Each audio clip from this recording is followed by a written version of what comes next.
Grabe, lakas ng ulan.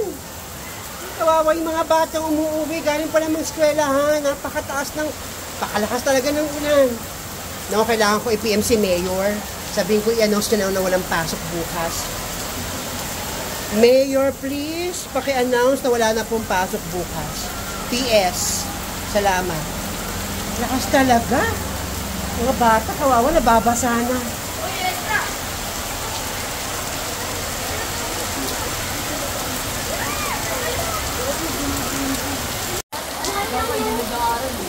May parte ka na pa